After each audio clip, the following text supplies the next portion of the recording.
Good evening. This is CTV News for Wednesday, January 18th. I'm Patricia Vallone. And I'm Denise Douglas. So glad you could join us tonight.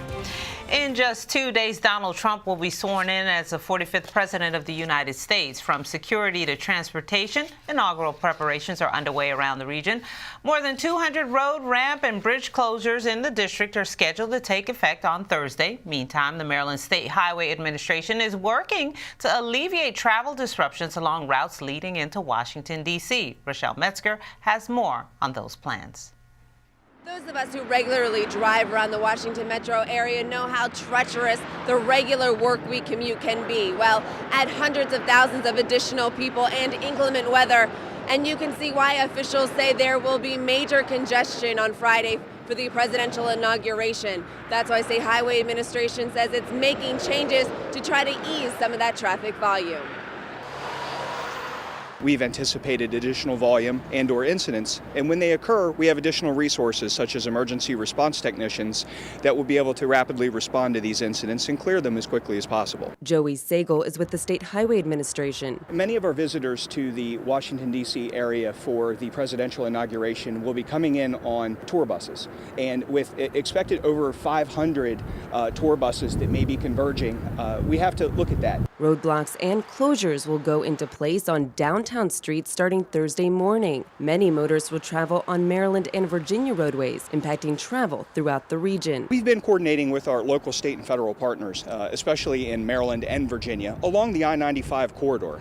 With the additional traffic volumes and the additional congestion that may present itself on Friday, we need to coordinate with each other. Sagel says several things to keep in mind for Inauguration Day. SHA crews and Maryland State Police may temporarily close ramps to manage congestion. Be prepared for the heavy traffic, particularly along routes leading directly into Washington, D.C. Allow extra time and have advanced plans for parking in the district.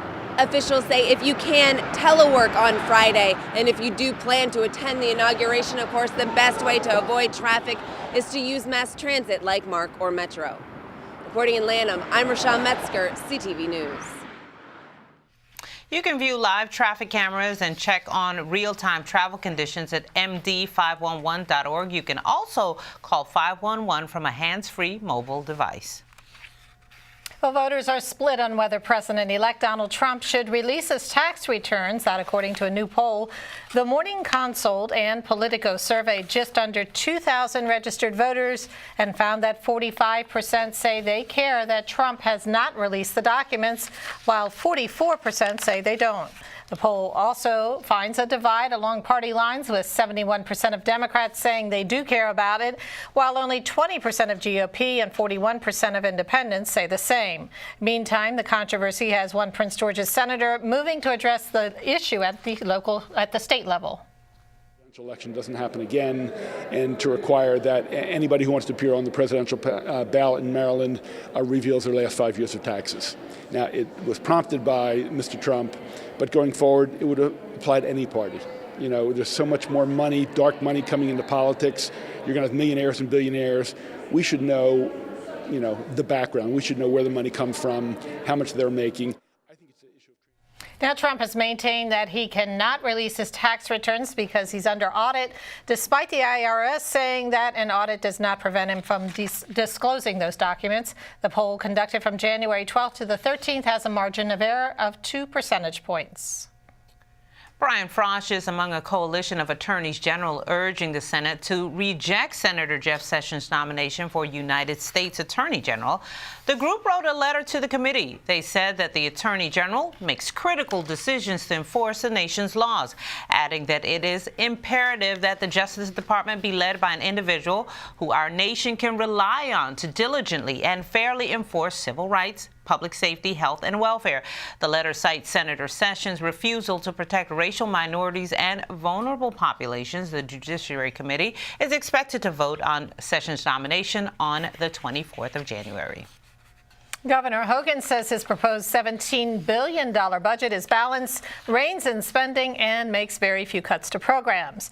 During yesterday's press conference, Hogan did not provide specific details on how he plans to address the state's structural deficit, but he did mention one area that would be cut back because it was underutilized, the Temporary Cash Assistance Program. TCA offers families with dependent children extra cash when available resources don't meet their needs. Senator Anthony Muse says he's concerned about the possible cutback. Utilize. It's for primarily two reasons, as I get it. One, they're not really aware. We don't publicize it. We don't send it out and say you're eligible, not an automatic, sending it out saying you're eligible.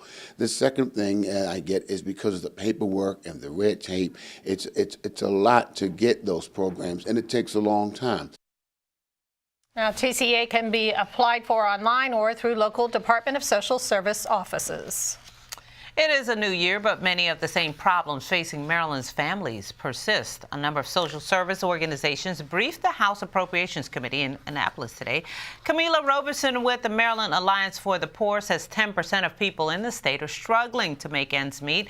This despite the fact that Maryland has one of the highest median incomes in the country. Roberson and others say steps must be taken to improve the economic standing for the working poor. Here, when we have budget constraints, safety net services, especially like Medicaid or temporary disability, come under the microscope, and people talk about cutting them because they're such large parts of the budget, and we want to make sure that legislators understand the struggles that people who are trying to make ends meet are facing, the importance of continuing and really kind of enhancing and investing in safety net programs and programs that lift up communities. And once you hear the stories, realizing that your policy and your budget decisions are affecting real people, that there are real people attached to these programs. One of the things we're going to highlight, for example, is the wait lists that we see in state programs, whether we're talking about the child care subsidy or other disability services, et cetera. These are supports that people need in order to make ends meet and in order to support their families. And while we are trying, as a state, are trying to help folks, we're still leaving many others behind. And so these wait lists are an issue, and we don't necessarily need to reinvent these programs. We just need to invest in them. Catholic Charities and a number of community organizers also spoke during today's hearing. You are watching CTV News. I'm Denise Douglas. And I'm Patricia Valone.